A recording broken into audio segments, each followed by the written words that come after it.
You are listening to the Empowering Working Moms podcast, Real Talk with Dr. Prianca Naik, a show to help professional moms in survival mode to take hold of their lives and thrive. If you're ready to take powerful action to create your best life, then this is the show for you. I'm your host, Dr. Prianca Naik, board-certified internal medicine physician and certified life coach.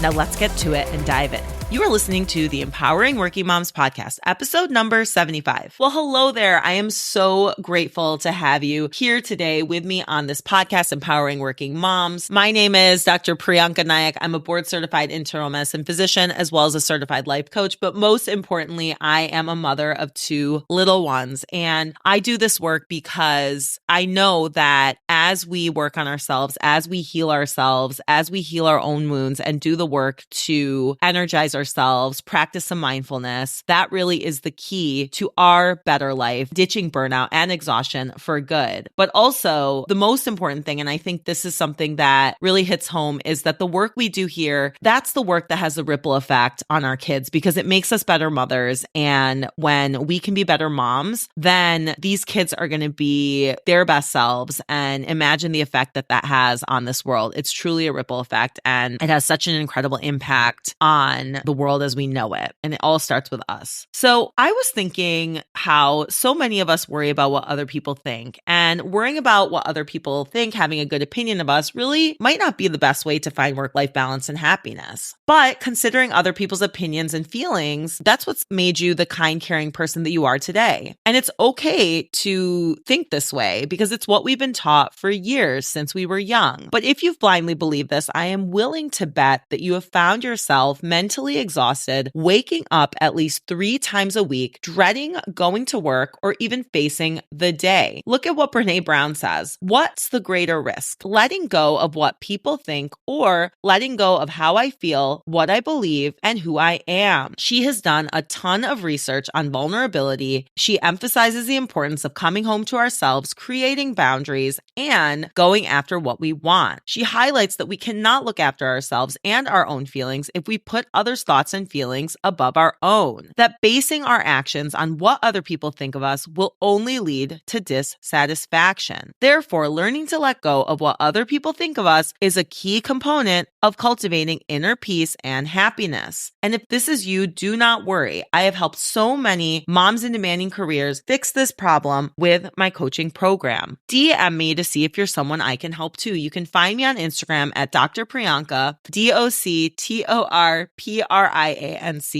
That'll be in the show notes, and find out if you are someone I can help too. So today I'm going to talk about something super personal. It's my own narrative and my own story. And I'm going to talk about this because when it comes to our own narratives and our own stories, we really have to consider how much that they are in the background. They have been formed in early childhood or maybe even later childhood, and they are so deeply ingrained, those neural pathways, that they're there. And often we don't realize that we see these stories as facts. And what happens is we get triggered and then we have a response. And often it is because of our stories and our narratives that we have a specific response. And these cause a lot of suffering at times, the negative stories. So today I'm going to get in the weeds about my own negative story about myself, how it came about, because these last, I would say, about 4 days of the beginning of this week, I was definitely having some inner turbulence, and it prompted me to investigate what was going on. And as I do this work, I'm going to give you what I discovered about my story, and then that hopefully will prompt you to think about your own story. And I'll give you the steps of what to do next, like how you too can get some distance from your negative stories to really decrease suffering and increase peace of mind. And that's how we energize ourselves. That's how we ditch burnout and exhaustion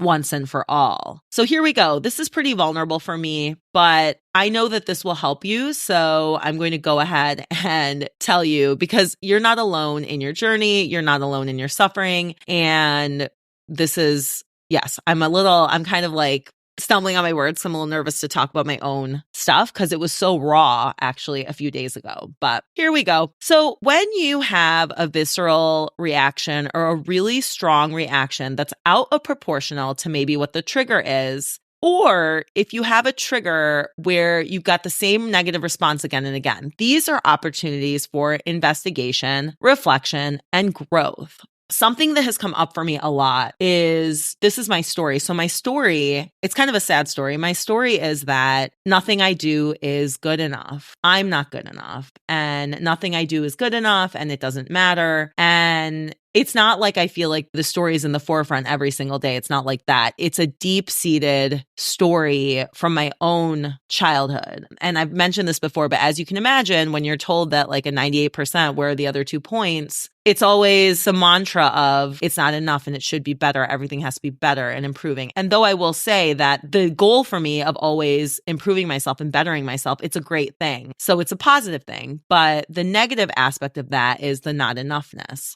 So nothing I ever do is ever good enough. And I started realizing this in my marriage, which now I'm in the middle of a divorce, but that was really raw for me because it always felt like my efforts were in vain. And then recently, my older child, I do a lot with him, connecting with him, lots of rituals with him, and he'll want more and more from me. And I think that that's just how kids are. But instead, when he does that, I create a story of, oh, I'm not a good enough mom. It's not good enough. Taking time off on your off school days is not enough for you. Doing gratitude practice at night, that's not enough for you. Going to your school field trip, that's not enough for you. And I realized that's not what he's saying at all. But that is how I'm perceiving it. So that was my recent realization of my not enough story coming into play yet again. So I'm going to tell you what I've been doing about that, but now I'm going to get into the next pretty raw story that has to do with this not good enough storyline. So I have a very wonderful au pair, and she came into my life last spring, and she came at a time when I really needed her. I had been having issues with childcare, and she was truly like a gift from the universe. And she is what I would call a unicorn au pair. And we grew very close. I grew very attached to her. We had a special connection. And over time, what happens with a lot of the au pairs is they talk to each other and then they grow more entitled. And so I will also say that on my end, I was extremely generous with her, giving her a ton of time off. I would give her cash bonuses. But the problem was, in doing all that, I expected that she would stay with me. And we came to a time when we had to reassess whether she was extending with me or not. And so she brought up a bunch of asks and demands, which I thought they were reasonable. So I pretty much said yes to all of her asks. And we moved forward. And then we were deciding, she said, okay, I'm going to stay with you. And I said, great, I don't have to look for somebody else. And then about a week ago, there were a couple things that happened, and she had a problem with like one of my rules. And I basically had my boundary and I said, no, that's not a rule I can bend on. I've bent on everything else, and it's still not enough for you. And so we both mutually agreed I'm going to look for another au pair, and she's going to look for another family for when she's done. And that's fine. And this happens. But I had such a visceral response to this. I was so upset. I made it really personal, which if you've read the 4 agreements, which I haven't, but one of the 4 agreements is not to take things personally.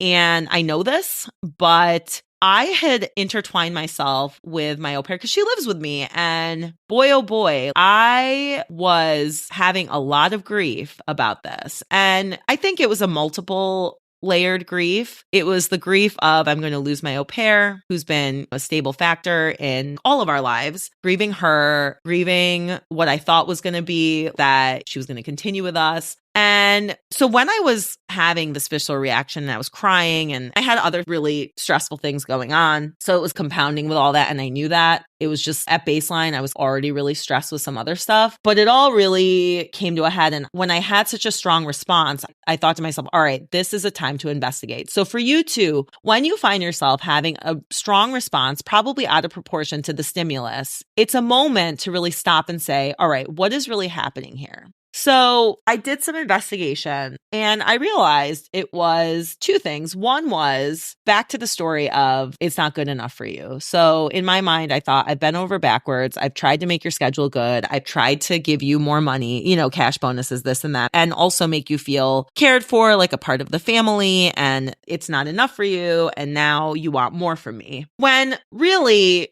I don't think it's that deep. Like, I don't know what she thinks, but I'm just saying on her end, she wants to experience America. She wants a different experience. She wants a little bit more freedom than what I'm offering. And that's fine. Like, it's not personal. And so the point is, my own story about myself is what created my own suffering. My story is what had me having a really big response to something that wasn't that serious. And I was thinking to myself, why am I having so much upset? Like, I've been through so much worse. And that's what got me to have this realization. So I just want you to think about a time recently or in your life when there was a stimulus and your emotional response was way too deep for probably what it was, even if you felt like things were unfair. And think about what's the story behind that. Like, what's really going on here? That's something to ask ourselves when we're experiencing suffering. Because remember, we are creating our own suffering. So here are the lessons I learned with my child and with the au pair situation. So with my kid, I realized I have to give myself compassion and grace. I'm doing the best I can. And honestly, it's a lot better than my parents did. So I got to give myself grace for that and know that my kids are really happy. And that is a reflection of the ambiance I've created. That's a reflection of the work I do coaching myself, for example. So I get to give myself grace. So you too get to give yourself grace for whatever turbulence or whatever is imperfect. With my au pair, my lessons learned were, well, first of all, it really got me realizing my story of the not enoughness, but also loving detachment. I think I've forgotten that concept. And that's something I learned in Al-Anon. And to detach with love is to really care for somebody, but to release and detach from the expectation. So kind of loving them from afar. And so I was way too attached to her, and I've learned that. And I'm going to try my best not to be attached to my next au pair. Also, the expectations, those always set us up for failure. Like, we cannot expect things of people. We have to be able to give and expect nothing in return. So that's something to reflect on for myself as I move forward. The other thing is, as I said, not to take things personally. So it wasn't that personal, and I get to release that. So as you move forward, I want you to really identify what are some of your wounds. And the way you're going to figure that out is two things. One, something that keeps triggering you over and over and over again. And start thinking about, why is it triggering you? Why is it wounding you? What is your feeling? And what is the story behind that feeling? The other situation is when you have a response that's way larger than the stimulus. So like overreacting in your own mind. Like, why am I reacting this way? Why am I having a bigger response than I should be having? So those are your signals to do your investigation. And when you do this investigation, think about, how are you feeling? Where is it in your body? Why are you feeling this way? What are the thoughts that are creating these feelings? What is the story that you're telling yourself that creates this feeling for you? And step number one is you get to be present with that story, acknowledge it, give yourself compassion for the story. And a lot of times these stories have been with us for 30 something years. So I don't think that these are things we can actually get rid of. We can't get rid of these stories completely. But when we are aware of the story, we get to make sure that it doesn't wound us as much, that we don't play into it as much. We get distance from the story. And as we do that, we decrease our own suffering. So notice your story, be aware of it, and watch out for it. And the next time you have a similar trigger, you can say to yourself, oh, that's just my story. Like for me, I would say, oh, that's just my story. Then I'm not good enough. That nothing I ever do is good enough. And it hurts, but I don't need to take it so seriously. It's not a fact. And then the next step to that is really creating a new story. And that, I think, is a little bit beyond the scope of this podcast episode, like getting into that. That's probably more work we would do inside my program. But if you even just start investigating the triggers and the stories, you truly will decrease your suffering, increase your peace of mind, have more balance, really feel more energized, not allow yourself to get drained as much, and be out of exhaustion and burnout. If you find yourself at least twice a day, you're yelling at your kids to get out the door, to brush their teeth in the morning or even at night, and you've tried practicing more self-care like mani-pedis, massages in order to feel exhausted, but it's not working and you're still mentally exhausted, you're still feeling burnt out, book a call with me to really heal yourself from the inside out and have that ripple effect on you and your family and therefore the world. And I know that sounds really like, yeah, right. But trust me, it's so true and it's possible. Book a call with me to find out. Prianca Naik, mdcoaching.as.me. Thank you so much for tuning in. Have a happy Thanksgiving and I will talk to you next week. Thank you for listening to this episode of the Empowering Working Moms podcast, Real Talk with Dr. Prianca Naik. If you are ready to get unstuck and out of survival mode to live your best life, I want to invite you to book a free 30-minute consultation call with me. To get started, visit priancanaikmdcoaching.as.me. Link in the show notes.